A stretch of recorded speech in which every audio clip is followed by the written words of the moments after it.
What's LEGO Star Wars based on?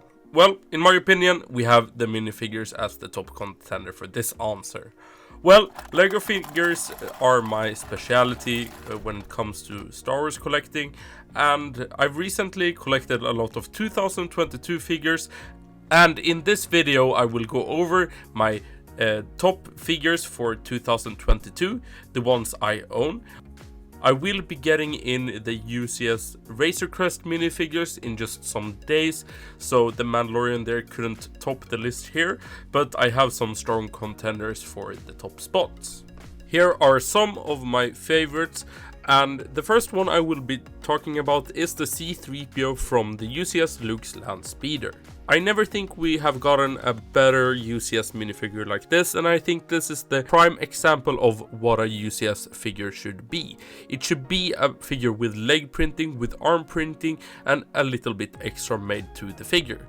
In the background, in this footage, we see the C-3PO from the Death Star trash compactor, and it's also really good for being in a normal set, but then we have the extra mile of the extra leg printing. Talking about the trash compactor, the R2-D2 we got here is not a usual R2-D2 like we've gotten before. This is the first R2-D2 with back printing on his body piece, and it's just amazing. This is something we've asked for a long time in the community, and I'm really happy LEGO decided to do something about it.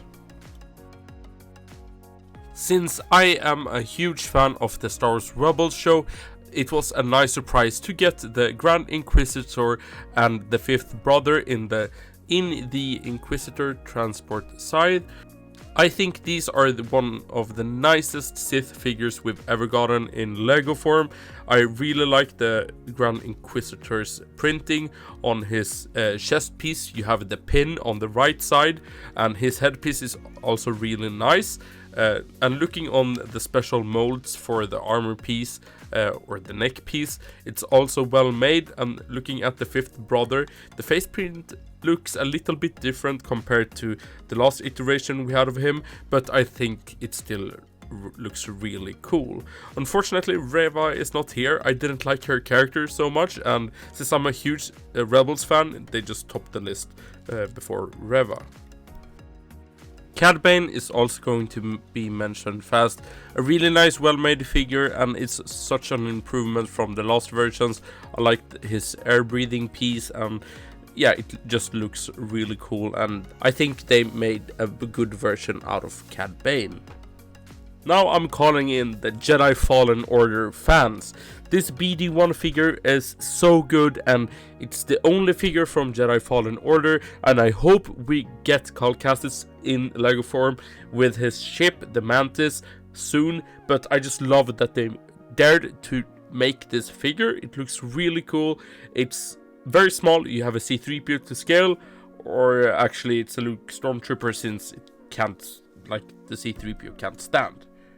Just insane how they got so much detail into this small minifigure, and I do wonder why they produce a Hulkbuster UCS set with a Tony Stark figure with black legs with no side printing, when they can do printing like this.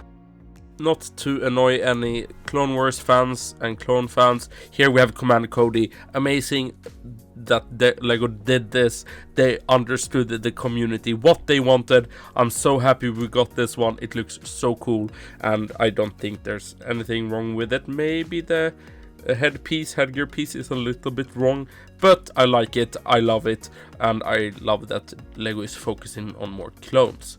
Well, did you like this video? Please subscribe to the channel and like this video if you want more stuff like this, me talking about Star Wars figures. I have 700 of them, and yeah, it's going to be fun. More videos.